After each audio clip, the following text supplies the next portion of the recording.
Hello children, how are you? How are you today?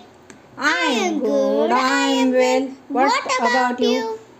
Hello kids, welcome to Savita Ford Academy. This is our Marathi lecture. मुलांनो, आपलं आहे हे मराठीचं lecture आणि या मराठीच्या तासाला आज आपण धडा 4 एकीचे बळ अभ्यास पुस्तिकेमधील सर्व प्रश्नांची उत्तरे लिहून काढणार आहोत. तर चला तुमची अभ्यास पुस्तिका काढा पटापट. प्रश्न पहिला आपला आहे, खालील प्रश्नांची एका वाक्यात उत्तरे लिहा. प्रश्न त्याच्यामधील एक आहे, गावाजवळ काय होते? गावाजवळ घनदाट अरण्य होते. गावाजवळ घनदाट अरण्य होते. प्रश्न दुसरा, झाडाजवळ कोण उभे होते? झाडाजवळ पारधी उभा होता. झाडाजवळ पारधी उभा होता. पारध्याने जाळ्यावर काय टाकले? पारध्याने जाळ्यावर दाणे टाकले. पक्ष्यांनी दाणे टिपल्यावर कशाचा प्रयत्न केला? पक्ष्यांनी दाणे टिपल्यावर उडण्याचा प्रयत्न केला. छान छान. प्रश्न 5वा, या गोष्टीतून कोणती शिकवण मिळते? या गोष्टीतून एकीचे बळ श्रेष्ठ आहे असते ही शिकवण मिळते. छान छान. म्हणजे नेहमी एकीने राहायचं, एकजुटीने राहायचं. म्हणजे क्लासमधील सगळेच जण आपले मित्र पाहिजेत. प्रश्न 6वा, पक्ष्यांनी कोणती युक्ती केली? पक्ष्यांनी जाळ्यासह उडण्याची युक्ती केली. 7वा प्रश्न, एकटा पक्षी काय घेऊन उडू शकला नसता? एकटा पक्षी जाळे घेऊन उडू शकला नसता.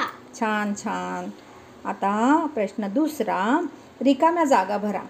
एक लहानसे गाव होते. पक्षी थव्या थव्याने उडत असत. एका ठिकाणी भरपूर दाणे दिसले. छान. बाजूला झाडाजवळ पारधी उभा होता. छान. आता पुढचा प्रश्न, चुकी बरोबर ते लिहा. पन्नवी पटापट सांगायचे. पक्षी थव्या थव्याने उडत असत. बरोबर. झाडावर पारधी बसला होता. चूक. एक घनदाट अरण्य होते. बरोबर.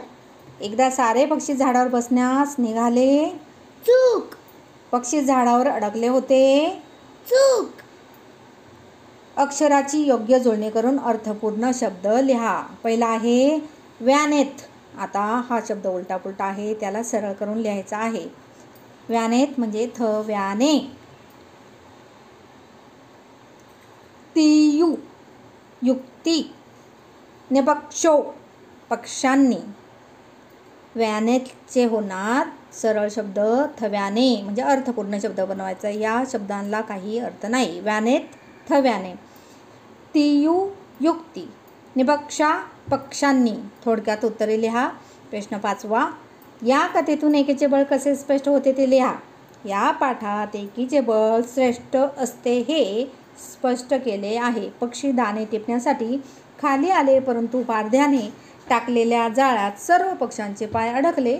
सर्व पक्ष्यांनी एक युक्ती केली आणि सर्व पक्ष्यांनी ठरवले एक साथ एकजुटीने उडायचे आणि त्यांच्या प्रयत्नाला यश आले.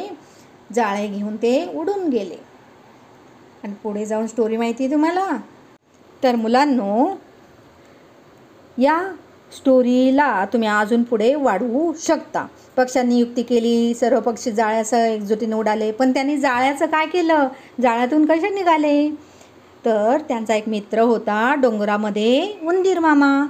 त्या उंदीर मामाकडे ते गेले. त्या उंदीर मामाने त्याच्या अजून मित्रांना बोलवलं आणि सगळ्यांनी मिळून ते जाळं कुरतडून काढलं. आणि पक्षी म्हणजे सगळेच कबूतर फ्री झाले, मोकळे झाले जाळ्यातून. तर अशा पद्धतीने कधीही मित्र आपल्या कामी येतात, म्हणून एकीने राहायचे, एकीचे बळ.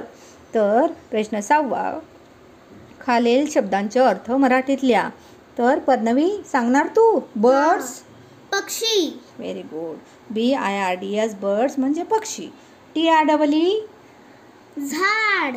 फ्लाय उडणे. छान छान. तर आता पुढच्या पानावरती आपण बघूयात पुढचा धडा आहे सशाचे कान. सशाचे कान हा धडा आपण पुढच्या तासाला शिकूया. धन्यवाद.